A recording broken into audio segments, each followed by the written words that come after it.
Hi, I'm Shalene Gupta. I'm the co-author of The Power of Trust and a former research associate at Harvard Business School. Trust is our willingness to be vulnerable to the intentions and actions of another party. So if you think about it, we as members of the public, customers, employees, or investors are actually incredibly vulnerable to companies because as individuals, it's really hard to take on action. And if you think about it, it's as simple as I had a friend who studied abroad and went and bought a carton of eggs.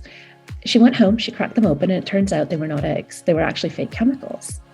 And her ability to act against that company was very limited in that moment, but the harm those eggs could have caused her are enormous.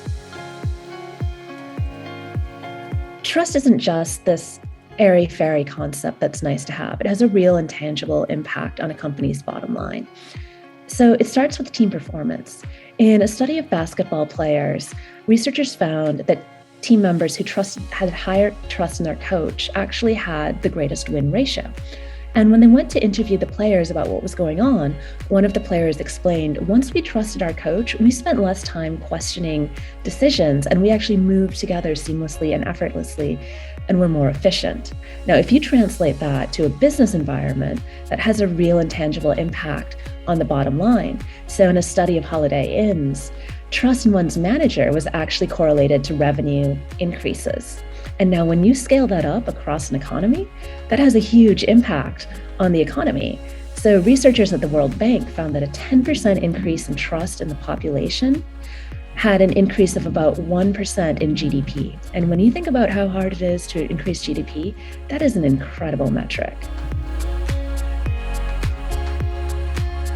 Trust is built on 4 different elements. So the first and most foundational is competence. And competence is a company's ability to deliver a product or a service to basically get the job done. And competence can take you really far if you just think about the tech world and how we might feel a little bit queasy about what some companies are up to, but we keep ordering from them or booking their services because they get the job done and they make it fast and easy.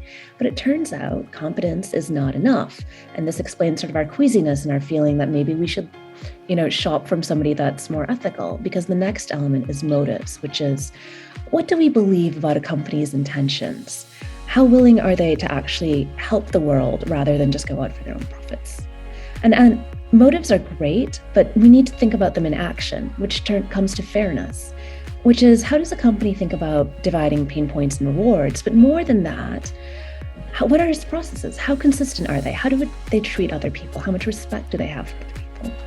And then finally, there's impact, which is what is the overall impact of this company's actions on my life and the people I care about?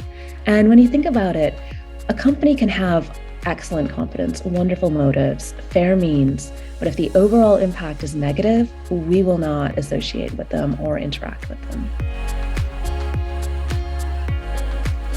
There's this myth that trust once broken can never be repaired. That's actually not true. If that was so, many companies would completely disappear.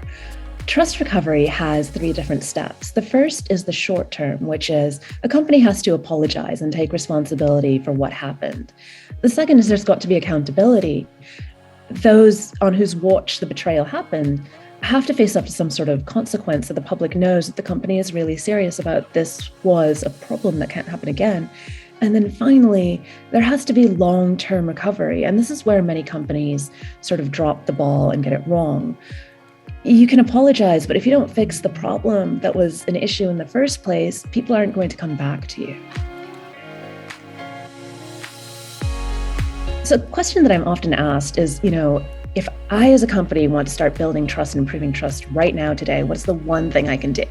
It's actually a really complicated question because there's lots of different stakeholders that companies work with. So the question is, who are you building trust with? And then there's all sorts of different things that they're trusting you for. But one major group that gets overlooked is the employee. Companies tend to do a very good job with their investors for obvious reasons. And they tend to do a good job with customers because if customers stop going, you're in deep trouble. But they tend to overlook employees and forget that employees are the lifeblood. If your employees aren't showing up to work, engaged, the quality of your product and your service will start to suffer. And one major concern that employees have is their job security. According to the Edelman Trust Barometer, over 80% of employees' biggest worry is job loss. So the major thing that you can do as an employer is guarantee job security. Stop doing layoffs for no reason or for financial reasons. Really work to ensure your employees that their loyalty to you will be rewarded and that you also will take care of them.